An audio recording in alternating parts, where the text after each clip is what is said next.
फिलिस्तीन कशीदगी के सिलसिले में आज अक़वाम मुत्तहिदा की सलामती कौंसिल का अजलास बुलाया गया था, लेकिन इस हंगामी अजलास का नतीजा नहीं निकल सका। न ही कोई करारदाद इस सिलसिले में पेश की गई। बेशतर अराकीन ने हमास की तरफ से किए गए हमले पर भी मजम्मत करने से इनकार किया है।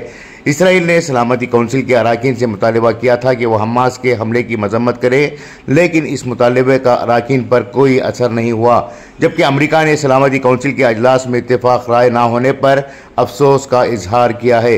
वहीं रूस ने फौरी जंगबंदी और मुज़ाकरात पर जोर देते हुए कहा कि इसराइल और फ़िलिस्तीन अपने मुआहदों पर बरकरार रहें। वहीं चीन ने भी अपनी तशवीश का इजहार किया है। दरअसल सऊदी अरब ने इसराइल और हमास की लड़ाई पर अमरीका, यूरोपीय यूनियन समेत कई ममालिक से रब्ता किया है।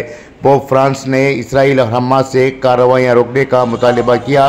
Yemen, Kuwait, Iran, Iraq, Turkiye, अर्दन, लबनान और दीगर मुस्लिम ममालिक में फ़लस्तीनियों के हक़ में मुजाहिरों का सिलसिला जारी है। सऊदी वज़ारत ख़ारजा ने अपने ट्विटर अकाउंट पर कहा है कि यह सब इसराइल की ज़्यादतियों का नतीजा है। हमने इससे पहले भी इसराइल को इंतबाह किया था कि इसराइल अपनी हरकतों से बाज आए, लेकिन इसराइल अपनी हरकतों से बाज ना आया, जिसकी वजह से फ़लस्तीनी मुजाहिदीन ने यह कदम उठाया है।